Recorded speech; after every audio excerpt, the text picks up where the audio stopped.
Good morning, friends, and welcome to 2024.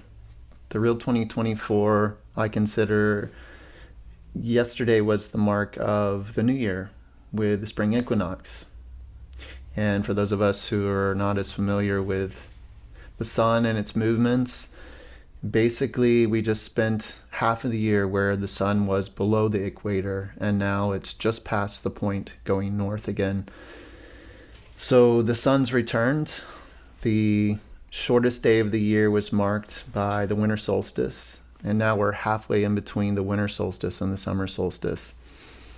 And the way that I've felt to live my life is that I know that I'm part of the stars and I'm very connected to light and the sun, and therefore my cycles honor that. And for me, that means that the spring equinox is the start of the new year, which makes a lot of sense in terms of connection with the cycles of nature. Everything else in nature is sleeping and resting and hibernating and refreshing and rejuvenating through this past part of the year. When the sun is further away, the light is not as intense outside of ourselves and within inside of ourselves. So now that the sun has returned, and we see that life is renewing everywhere. It's awakening all throughout the forest right now. I can open the door to my office and hear all the birds much louder, much more vibrantly than before. And so it would make sense that that cycle follows for my own life. And for me, that means that the winter was spent doing a lot of planning, a lot of inward reflection, a lot of prioritization, a lot of time in my practices and my prayer. And now that those seeds have been planted, hibernation doesn't mean no activity. It means an inwardness, a thoughtfulness, a reflective nature. And now that those seeds have been planted, and they're all starting to sprout, and I see that in my own life with stuff that I'm launching through the forest, with relationships, with my own practices. So in my life, welcome to the new year. And welcome to the new journey around the sun. And so every day is continuing to get longer until we'll peak at the summer solstice in just a few months. And then we'll start to, again, get the blessing of cooling down and retraction and going back inward. So if that resonates with you at all, or just something curious to explore, then maybe just think about the current way that many of us do it, where we take the peak day of the peak period of hibernation, and we've just determined based on a calendar that is, in fact, the new year. And many people do many things after that are all about action and activity, pushing things out in the new year, January 1st. So all these cycles, it's up to us, right? We're autonomous sovereign beings. And as I've said before, feeling into your own body, noticing how it feels in the peak of winter when everything is dark, to be overextending yourself, to be active and launching and activating everything. Does that feel a certain way to you? Does that feel imbalanced? Does that feel symbiotic? Maybe the answer is yes, but it's just a curiosity to consider. Anywho, welcome to the new year. Welcome to the return of the sun, the return of active life, the return of vivaciousness all around us. This is definitely a time in the forest where I was there this past weekend, and there's certain weeks where truly hour by hour you can watch life emerge. And this past weekend we had a retreat, a vision fast retreat. It was definitely that part of the spectrum. I could tell a difference between morning, noon, and night, and just watching the subtlety of every leaf, of every grass, and the flowers sprouting. So that's where we're at. Exciting time. So with the new year, I thought it was good to reintroduce myself. We're all changing beings, and the best case scenario where we're dynamic, we are flowing, we are changing, we are evolving. And so I know for myself, it's always a nice exercise to put into words like who I am perceptually and what I'm doing in this lifetime, and just sharing that with you so that we could kind of update and reconnect. This is the first post in 2024 for Bala.love, and last year was the first year that I felt sufficient and helpful after 6 years of inward reflection after an experience I had to put into words and to audio and to visuals, sharing parts of my story of this lifetime and bits of transformation. And that's what Bala.love is all about. It's my personal site to share my personal story that I promote just within my own network. I've always felt it important to keep the forest clean and clear for everyone. And I share this story on this site for those who find it through the ways that they do. But very much it's been part of my path to ensure that I can do both, that I can share my personal gifts and story and time with those who find it helpful, and to also create a very broad, open, clean space for everyone to have their own journey and their own transformation. And as a preface to this, everything that I am speaking of and the way that I'm experiencing my life was within the vein of spirituality. And although that's an incredibly broad topic, I think the most important point around helpfulness is to understand that there is no right and wrong in terms of a single path within spirituality. And so in sharing my story, I share my direct experiences. And in these podcasts, you'll hear me say that if it's not a direct experience, I do my best not to share it. So there's an immense number of books and podcasts and workshops and things you can sign up for that we're blessed to have access to, and they're wonderful. And at the same time, what I'm sharing is my direct experience in the hope that some of it might resonate and either give you an insight or inspiration or hope or some creative energy, whatever it is. But I'm not creating content. I'm not creating programs. I'm simply sharing. So in that case, this would be rather defined as a satsang, which is a community of those on the spiritual path. But the point is that it's unique for every person. So in anything that you listen to here and anything that you receive, it is your own way in which you receive it. And I offer no path. I offer no steps to anything other than just sharing how my own journey has unfolded. With that in mind, I'll give a quick recap of where I'm at in my spiritual experience this year and leading up to this year. So as a quick rehash, I was born in Atlanta, Georgia Peach, one of the few that's still around. And I was raised by two wonderful parents. My mother is very spiritually connected and was ultimately an ordained deacon in the Episcopal Church. So I was raised within that type of environment, which I consider to be very, comparatively for religious paths, very open, very free. So there was never any proselytization that I really felt as a child. And I've even said, as a nod to my mother's depth and strength, that she never proselytized me. And growing up, I don't know that I ever felt much of a direct connection to a religious path, but I would tell you that I had many powerful experiences in nature by myself as a child. I was definitely the kid who was, out in the yard that might have appeared to have gotten lost for a few hours.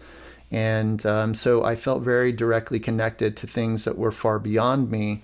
And of course, as a child, you assume that everyone is, because you don't have points of comparison or differentiation. So as I got to the point of confirmation, which is what you do in the Episcopal Church, I realized that was not resonant for me. Like the way that the story of the religion was being presented, like, do you accept this as a story, as a teaching versus a direct experience? It didn't feel aligned to me. There was nothing that was intellectually combative. It's simply that there wasn't a resonance in my body and my heart. And I wouldn't be able to have said that as a a 13, 14-year-old, but I can say that now with that vocabulary. I would say I wasn't in an environment where direct experiences were encouraged. And therefore, my somatic intelligence in my heart didn't resonate with very structured classroom type teachings of like, this is what it is. So it's not even a good or bad thing. I think it's the channel and the way which wisdom was trying to be passed down that didn't feel authentic to me. So I then came out when I was 19 in 1998. And at that time, that took me further away from religion. And the Episcopal Church was still kind of in a go-between of what they were going to do at that time, and deciding if it was acceptable or not. And I went to Honduras for about a year and taught school after my first semester in college, and worked there in the developing world for, like I said, almost a year, and with people in a private school as well as people at the local dump and a lot of other areas where there was a lot of poverty. And that was the first time I went somewhere completely by myself, didn't know a single person, didn't know Spanish. And I had these amazing, what I would refer to as miraculous set of experiences that reopened me up in my early 20s to, oh, right. Yeah, there's other stuff going on here that's beyond your major in college, and what are you going to do for a job tomorrow? And so I came back sort of passionate about that, and I felt a connection and a longing to work in something more sacred, but the path, anything related to the church, again, didn't resonate. And so I didn't know what to do with that. I think many of us have these gifts and have this sentiment of our own sacred nature, and wanting to prioritize that as a very important part of life, and figure out not only how do we experience it for ourselves, but once we get to a point of solidity in that experience, how can we offer ourselves? How can we be a flower, a delicate, gentle offering to the world, that can be received by those who choose to receive it in the way they want to receive it, when and if they want to receive it. And so I then came back and got into digital marketing months before Google was Google, to date myself a bit. And that turned out to be a 13-year career with a few different companies that were early into digital marketing. And I had some very unexpected early sort of crazy success of a series of, random things that happened that allowed me to make money early on, so that I could feel in my heart that like, oh, this is not what it is. And I always say that was one of the biggest gifts and blessings, was compared to my peers, earning, a greater amount of money earlier in my life, so that I could get to the realization faster that there has to be something beyond this. If you're 24 and you're making significant sums of money, living in New York and traveling all around, and you still feel like, this is not it. That's incredible. So that was a gift from the universe. And so it set me on this path, still knowing that I felt like I just needed more autonomy and independence. And so I was always an entrepreneur. I started a couple of companies. Neither one of them did incredibly well, but the second one I did end up raising a lot of money for, and it was very stressful. And ultimately, like many of us in whatever form or fashion, that completely ran me down and got me to a place where I was exhausted and my body seized up on me for a couple of weeks.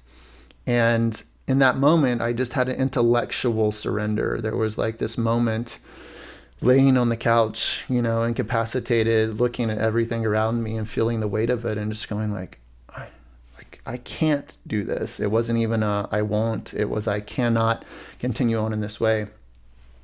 Fast forward 2 months, and then that's when the bigger experience happened to me. And if you go to the first episode of this podcast, you can hear the long version of that.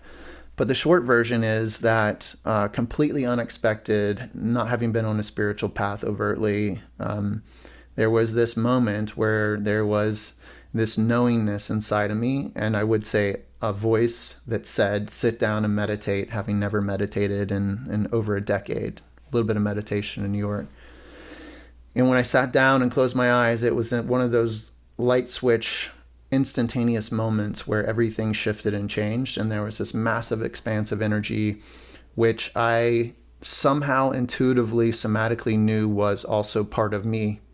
So it wasn't something that was just happening to me. It was a expanded understanding of who and what I was. And that experience changed every aspect of my life. So I often say that the phrase being reborn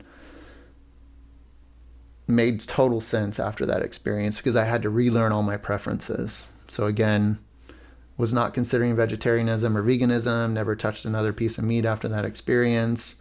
All my social patterns changed immediately, how I was spending my time and my energy, and finding like true joy and passion, like true, not social joy and passion, not this like, oh, I'm here and you're here and we're saying it's fun, but we feel like crap and we feel awkward. None of that, like true joy and bliss.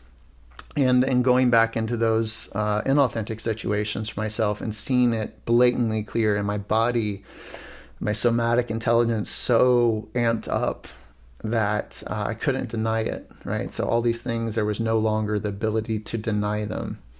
And that also applied to work and my job, which all of us, in some way, there's oftentimes this layer of like an actor, it's like, okay, here's this person, I need them to like me because this is the goal and we need to get this contract signed. And so I'm in, okay, what can I say next? And that's the game, right? And suddenly that was gone. And I refer to that as unison.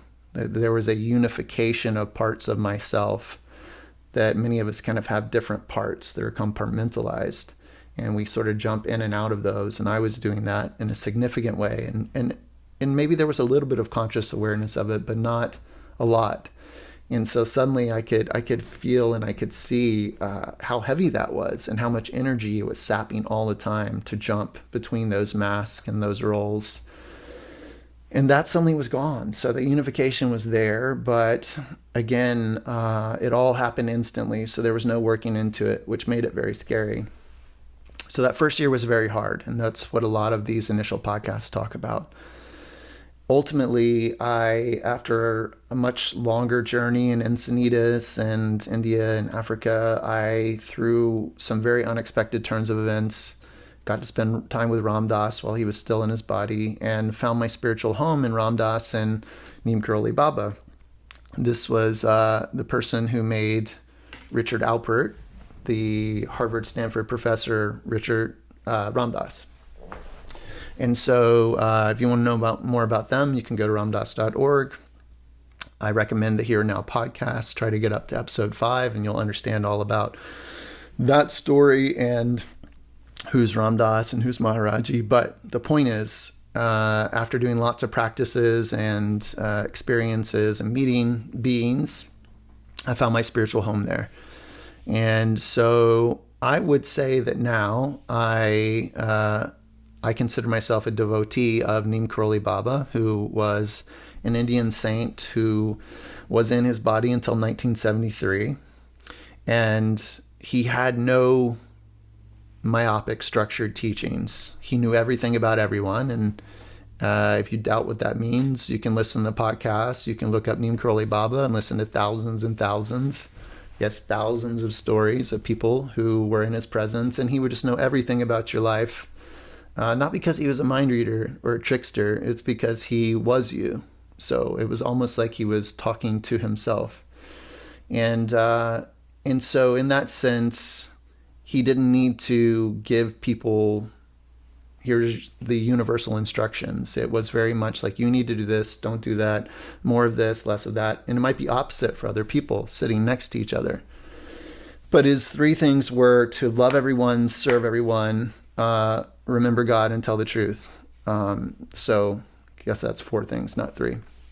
Love everyone, serve everyone, remember God, and tell the truth. And that is, I would say that's the core of my life. That's what I try to use as my North Star and my guideposts. And that's sort of the totality of the teachings that I go back to.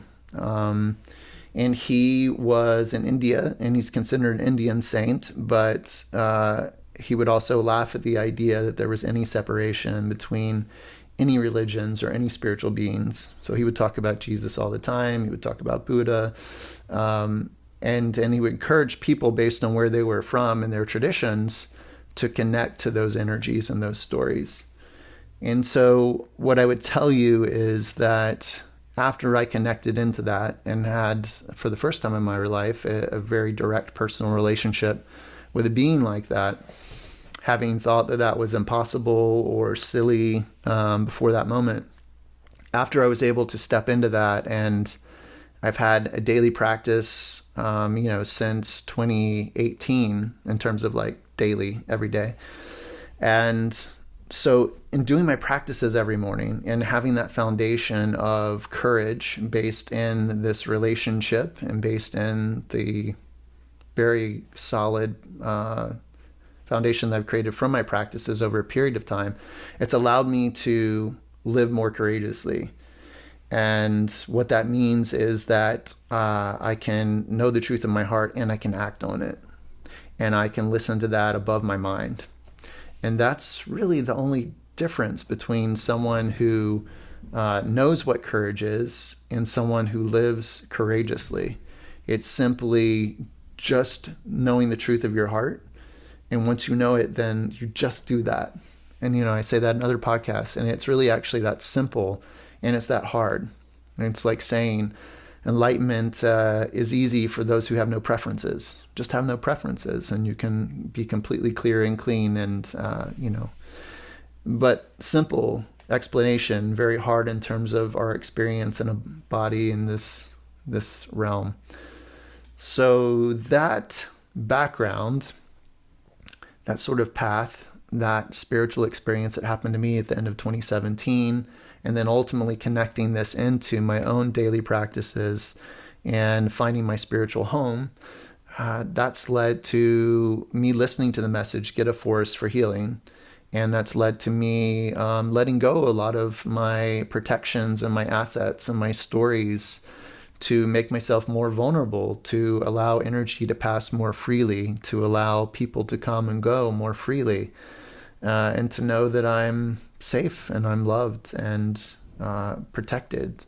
Not because nothing bad would ever happen, but the way in which I can experience all of these things has drastically changed, right? So I perceive everything is for me as a curriculum for my soul. There's nothing wrong that can happen. There's nothing bad that can happen. There are lessons. And so when I'm able to be in that space, I can be playful, even in the midst of intensity, right? It's more about intensity than good and bad. It's the intensity of the lessons and being able to see them and look at them and go, oh, wow, that's a fiery one. That is just directly straight to the point. That is no nonsense. Thank you. Thank you, thank you, thank you, thank you. So I was able to begin stewarding Just Love Forest May 4th, 2020. So we're coming up on coming up on 5 years soon, which is really exciting. And the forest has continued to just be an act of surrender and co-creation. And everything that you see there is from people who have found it somehow. I knew none of those people, not a single one, other than Brandon Sutton, who's on the page of the website, before I was stewarding the forest, and all of them came. They came from different places in different ways, and they're just people who want to reconnect to nature. They want to be truthful in their spiritual lives and their spiritual self. They want to share. They want to create. They want to give. And so it's just a playground, for those people to do just that, and a safe space. And I always tell them I never know what tomorrow's going to bring, because that's part of the surrender. So maybe Just Love Forest will be around forever in this lifetime. Maybe it'll be around a month from now. I don't know. My job is I do my practices. I'm following a path of devotion. I'm accepting the universe as it is, as much as I possibly can, as a human does. And so that's where we're at. That's what we're doing. And so I offer 40-day sadhanas for people who want to tap more deeply into their own authentic self, to connect to their heart, to build courage, to listen to that truth, to be able to act on that above the misdirection of the mind often. So I will begin these podcasts again and these little talks, but that's a refresher. That's what's happening. I don't know what happens from here. I know that we have a beautiful community and 700 acres surrounded by beautiful neighbors. I know that we're starting Green Burial this year, and we started a cooperative to invite in the garden of permanent community. I don't know. We'll see where it all goes. I'm certainly not up at 3 a.m.